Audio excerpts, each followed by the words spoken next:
Well, I'm just waiting for some people to join, guys.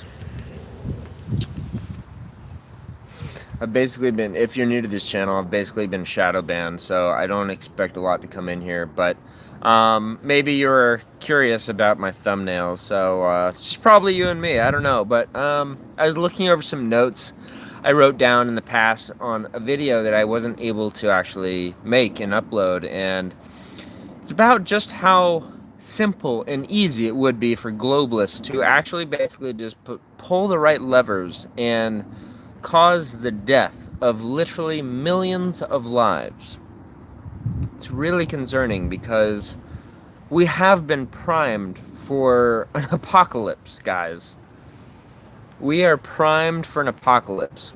When I was younger, I actually tried making a clothesline called Apocalypse Now, but there was a movie made about it, and a bunch of people told me, like, don't even, unless you're willing to change the name to, like, Apocalypse something else, like, don't even bother, so I quit, but it's for reasons that I'm about to discuss that I, even back then, when I wasn't nearly as red-pilled as I am now, that I wanted to make the brand, and what I'm talking about, guys, is this. We, as in North Americans and Europeans, really more than others, but mostly Americans, we have been primed for destruction. And what I mean is, of people die is very easy right now for globalists. Let's give you some examples. One, World War III. We are this close. We've been this close to a World War III for a long time. Most Americans don't have a clue how much America bullies Russia. Russia has agreements, international treaties and agreements that are accepted by like the UN that clearly define boundaries, which the United States are not allowed to do certain things, such as carry nuclear arms. The whole Cuban Missile Crisis, that was a response from Russia because we broke, not them, we did. We sent nukes to Turkey, okay? And in Syria, the whole missile strike of sarin gas, that was a false flag, and you can go to any decent alternative news media channel and find the same synopsis. We did a false flag attack to perpetuate our involvement in Syria so that we would have more influence there. What did Russia do? They kindly backed off a little bit and said, hey guys, we were the only people invited here by the Syrian government, okay? Assad said we could be here. We're gonna just keep doing our thing, which is what he asked for, and keep the peace. So Russians, in fact, were the peacekeepers there. We were just trying to use some money to perpetuate the military-industrial complex, send off some missiles, do some black ops in the background to make it look like it wasn't us. Yeah, so that's World War III. We're on the cusp of it all the time. Right now, we're closer than ever. Instead of having one with Russia, which Russia knows that they couldn't even come close to winning because we would bankrupt them in a heartbeat. But China, on the other hand, now you should know that the United States was able to beat Nazi Germany not because we had the best tech. We didn't. Not by a long shot. The average Panzer could take out 3 or even 4 Sherman tanks each. So each Panzer was the equivalent of like 4 times its tonnage because it was engineered so much better. What we could do is outproduce everyone in the world because we had the biggest industrial workforce. We had the most factories. We had the most people that were trained to do it. Who has that now? Who? Oh, not the US. China. China has the money and the capacity to outproduce us. It doesn't matter if what they make is shit. America would have a real problem on its hands if we could not use nukes to cripple them overnight. Now, America's armed forces, and especially our Air Force, is so advanced that the chances of China or Russia combining together to actually come up against the U.S. is very small. They know they'd both probably lose, even if they're hard allied against us. Nonetheless, the United States likes to continually be a war dog and just go to war wherever it damn well pleases to perpetuate, centralized banking systems for the Rothschild and other, elite globalist families. Keep the rich richer and the poor poorer, and keep going on with this war against the middle class to keep everyone in poverty and upset. Nonetheless, I digress. I've spoken enough about a World War III event and how close we are to it constantly. And the only reason why we won't go to World War III is because it's too hard to get a foreign government and those politicians to say, you know what, America's done too much. I'm drawing the line. This is worth the death of hundreds of thousands. Okay, sorry, disconnected. But, you know, I just don't see a foreign politician having that kind of that gravitas, that brazen pride in their country or something. I don't know what it would take. It would take someone as crazy as Kim Jong-un, for sure, though, to start a World War III, because any single country knows they're going to lose. America is worse than the Nazis at this point, in the sense that we really can't be beat single-handedly. No one can beat us single-handedly. No, we rule the world. Sorry. And I do apologize, because it sucks for a lot of people, the majority of people on the planet, because we're willing to wage war with them, either financially or militarily. And financially is the way we prefer it, where we put a centralized bank there, and we pay off your politicians so that they continually basically steal from you and make you tax slaves, just like the way United States citizens. Anyways, you'll have to read the book, the Monster from Jekyll Island, if you want to know what I'm talking about there. But it's one of the best books you could possibly read, so I highly recommend it. Next, guys, plague. If you look at some of the diseases and Ebola, believe it or not, both of them, for some weird reason, the United States government had a patent on both those diseases. Very odd, something that's never been addressed by the mainstream media. But plague is something that, without a shadow of a doubt, the United States government constantly is playing with, even though using chemical warfare is strictly illegal during warfare. But we're willing to use it on our own people, so, you know, who knows what could happen, guys. Who knows? But, you know, the globalists do want to continually lower the population of the world, so better diseases to try to keep populations down. Personally, I feel that most globalists are racist, and they're either Chinese or white, so most of them are white. A lot of diseases that end up in South America and Africa, I do believe a certain number of them, a select few, could be artificial. And although I haven't done the research on AIDS in particular, there's a number of quacks, and I call them quacks because they're called quacks.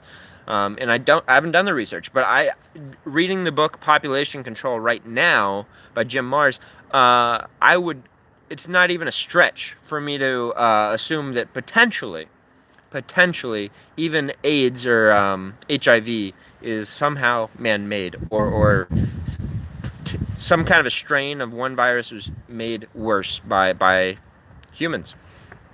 And if you think I'm a quack for even bringing this up, by the way, I just want to say, do a Google search of, are viruses man-made? Something like that. And you'll get some people that'll, like scientists and doctors, that'll say, like, viruses are mind-boggling. They're not like bacterium.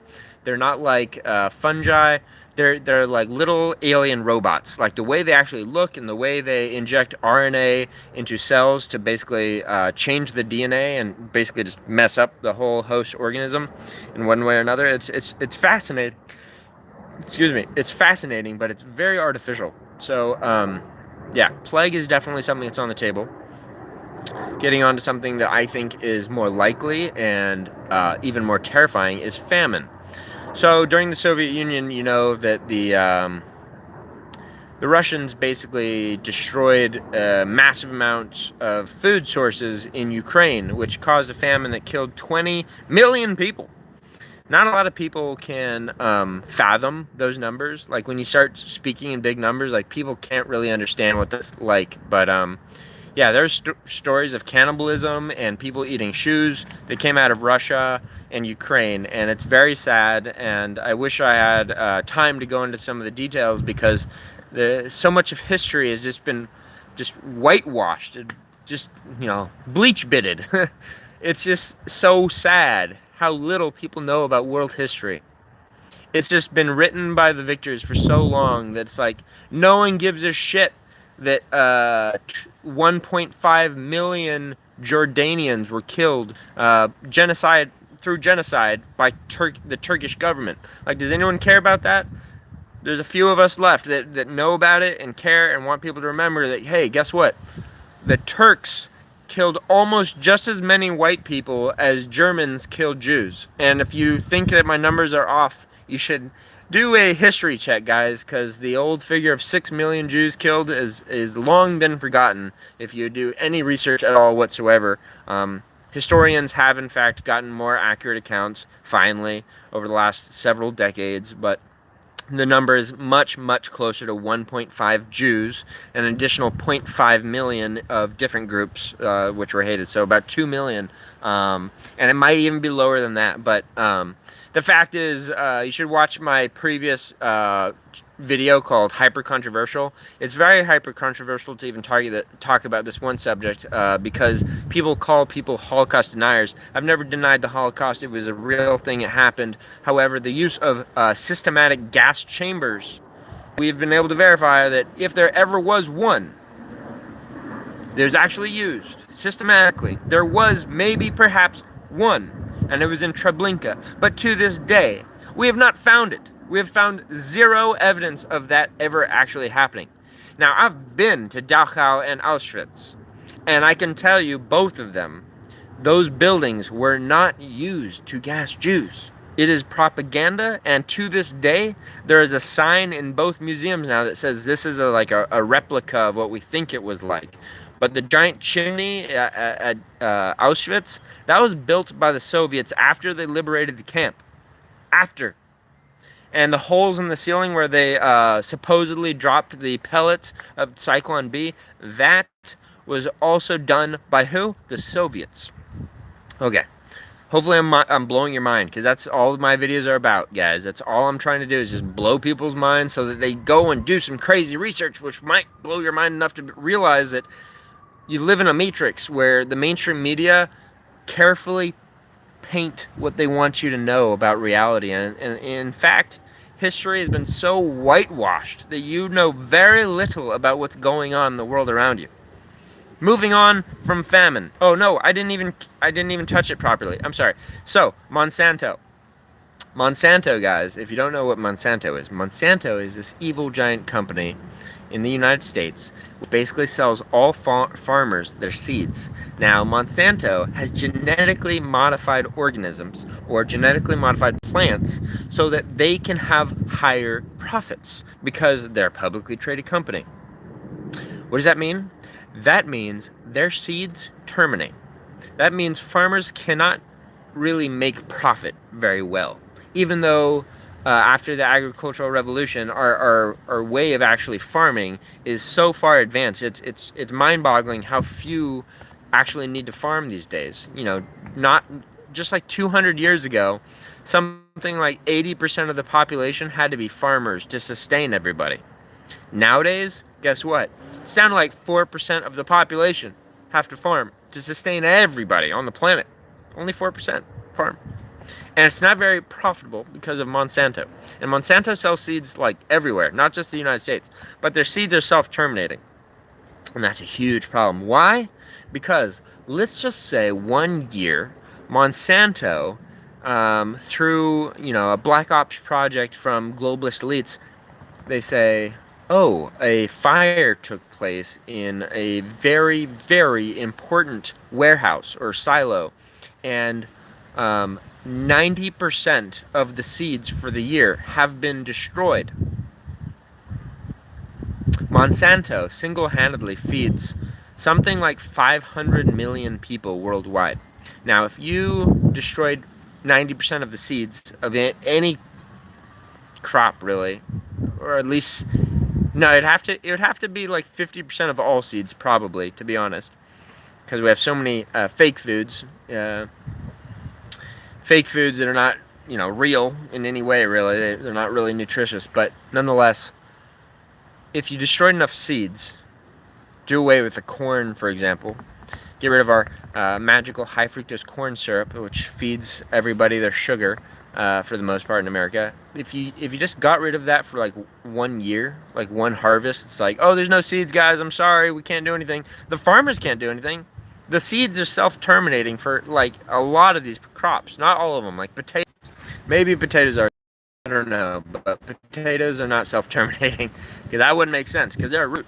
Same with carrots, I guess, but carrots are eaten. The whole root is eaten. Anyways, so that basically covers famine now.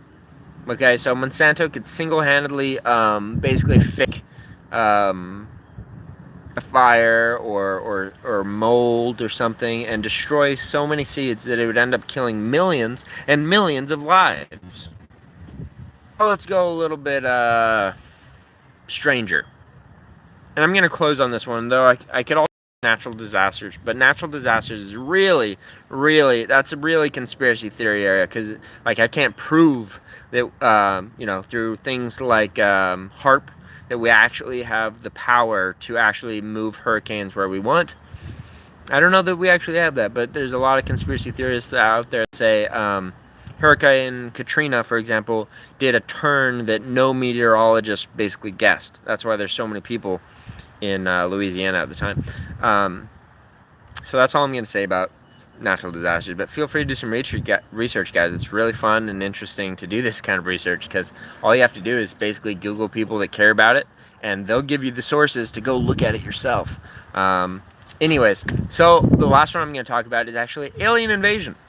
Now, what would happen during an alien invasion? Actually, I think that's one they won't use, luckily, because that would unite people instead of separate them. So it wouldn't really help them unless this alien race that they manufactured, like the Greys, for example, was actually dangerous enough to basically just wipe out a large portion of the population.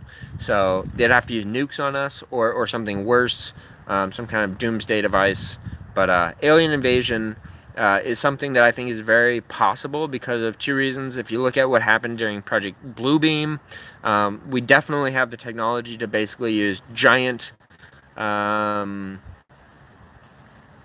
holograms in the sky. I mean, that's what they are. They're giant holograms in the sky. We've been able to do this. The tests have been done. Potentially, some of the UFOs that people have seen throughout the world, especially the United States, because the United States gets more than most of the rest of the world, because they're homegrown. They're tested here, and so some of the things people have seen might not actually be physical UFOs, but in fact, Project Bluebeam tests, which are basically just like intersecting light to make things look solid and physical when they're not. Okay, here we go. This is a better background. Okay, so, and the other thing, not related to Project Bluebeam is, I'm sorry, I'm blanking all of a sudden. I had it. Oh yes, the Iron Mountain report. So if you look at these two things, they coincide perfectly, and literally the Project Bluebeam, I'm like 99% positive that the government funded it because of the conclusions from the Iron Mountain report. Okay, so if you're new to this, guys, red pill yourselves. Please do some research on some of the things I just mentioned.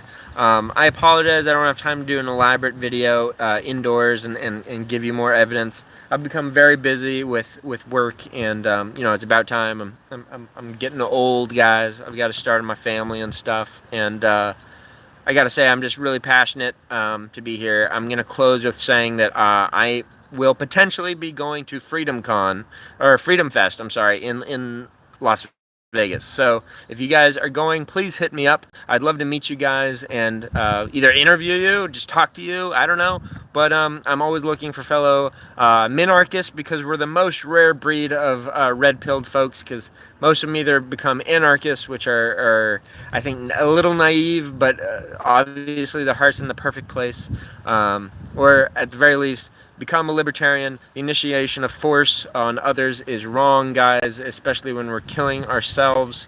You know, I could go on, but I have to stop.